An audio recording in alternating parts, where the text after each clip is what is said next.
Welcome to the Crypto News. In this video, Raoul Pal, the CEO and co-founder of Real Vision, talks extensively about the Ethereum merge. Listen to what he has to say. Well, miners. There are no miners anymore. So therefore, all of the activity of miners of selling the tokens that they've earned, they probably sell about 80% of the tokens that they get just to fund their own activities. That's about $1 billion or $2 billion a month that's out of the market. So that's a small supply shock. There's no ongoing pressure every day from miners who've been rewarded with Ethereum. So that goes. Okay. Then the staking activity, there's currently about 9% of all Ethereum staked. By most guesses, that number should rise to about 30% because initially we should see some outsized yields, maybe up to as high as 20%, maybe it's 15%, who the hell knows. But either way, it's going to attract a lot of capital into staking. And so that becomes very interesting itself because if it gets up to 30% of all ETH staked, that's 30% that is dormant. Why Ethereum now, apart from the charts, is the merge? The merge is probably the single most important thing that I can think of that I've seen in crypto since the invention of stablecoins and the launch of ETH itself. Now, that's quite a big statement, and there are risks that it doesn't work fully. I get that. I'm prepared to take the risk because I think it will. You may not be prepared to take the risk, and that's fine too. So let's talk about the merge. So first we need to go back in time a little bit. We go back in time to the burn.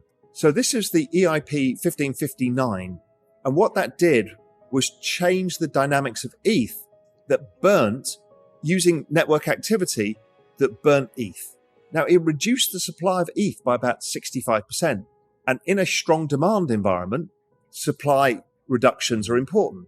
They're not in most other times, but really when demand meets reduced supply, then things get interesting. So ETH massively outperformed Bitcoin because of this activity, because the ETH network is being used for DeFi, NFTs, all sorts of stuff. And with reduced supply, the price went up faster. That kind of makes total sense to me. But the merge is something much bigger overall. The merge is where Ethereum goes to proof of stake as opposed to proof of work. So now you're not having computers crunching the maths and being rewarded as miners for doing the work. What you're doing is you're pledging your Ethereum for a year to secure the network. And that's called staking. And staking participates by you getting a yield for doing that, which is staking your coins, i.e. you can't use them. And you get a return. So I'll come on to that in a sec. But what's really interesting here is this is a supply reduction of really monumental proportions that's about to happen. Now, I'm more of a demand side person than a supply side person, but when demand and supply are both in shock, okay, then we got something interesting. So what's the supply side? If it gets up to 30% of all ETH staked, that's 30% that is dormant.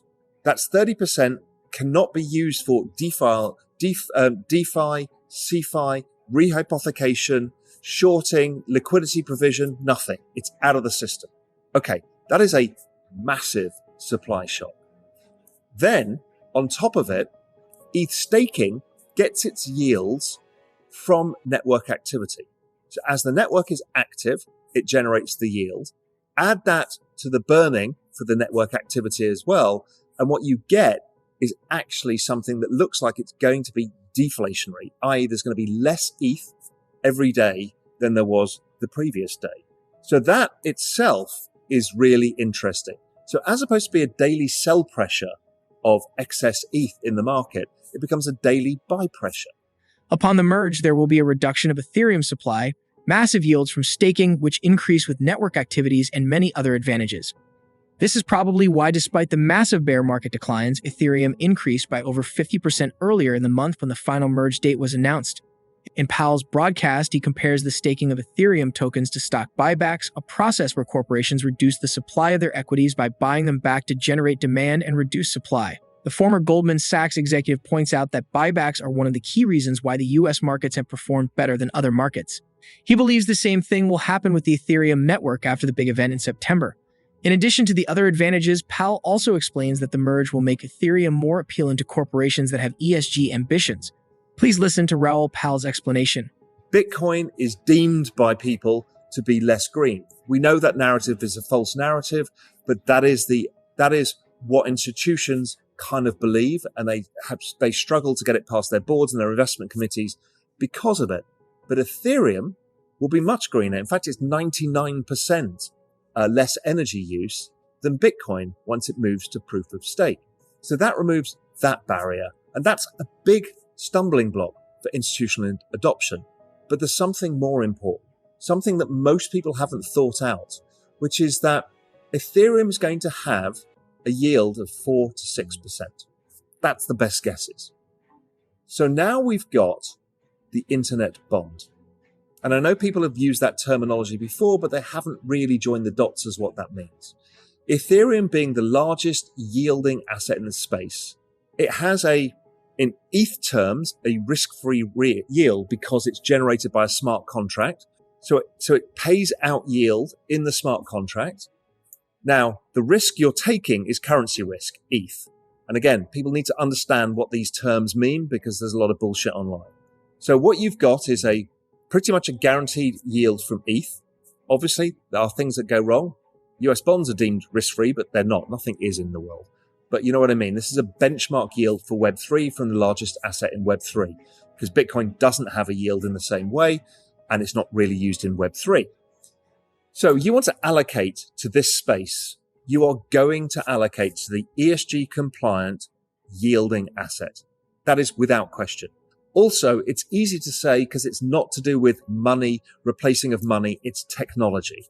This becomes like a technology stock with buybacks and dividends, which is bloody rare. And it's the fastest growing technology in the world.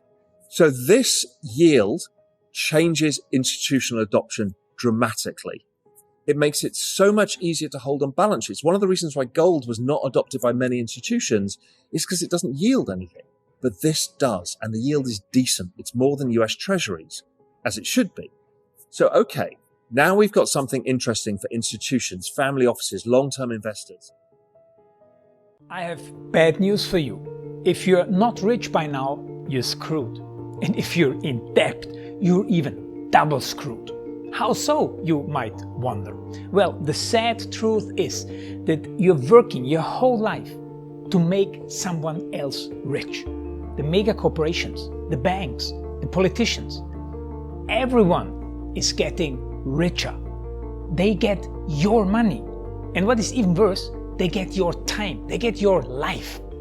You are not even in a rat race, you're in a financial prison. But what could a solution for you look like? Honestly, I don't know, but I know what a solution for me would look like. It's very simple. I use whatever money I have and I multiply it with 1,000. This could make my life much easier and probably yours as well. If you have $1,000 available and multiply this with 1,000, I believe that this could solve some financial issue for the one or the other. Of course, if you're ugly, you would have to multiply it with much more than 1,000. My name is Markus Dan, and this is what I decided to do. I decided to 1000x my money. This is not a joke. I know what you may be thinking. What is this guy talking about? How should this work? This is not possible. Well, I made a detailed video where I laid out my plan. And some clever folks might even want to look at this plan and copy it and do exactly what I do. This is just a little hint on the side. You have two options. You leave, you forget what you have seen. You do whatever you're doing and you hope that somehow you get some other results. Good luck with that. Or you click the link below the video. You enter your email address because I'm not showing this to everybody. You at least watch my video on how I plan to 1000x my money. The choice is yours. Make the right choice. Join me. See what a different future you could have. See at least how I intend, how I plan to do the 1000x. So click on the link below, enter your email address, and I see you on the other side. Your Markus Dan.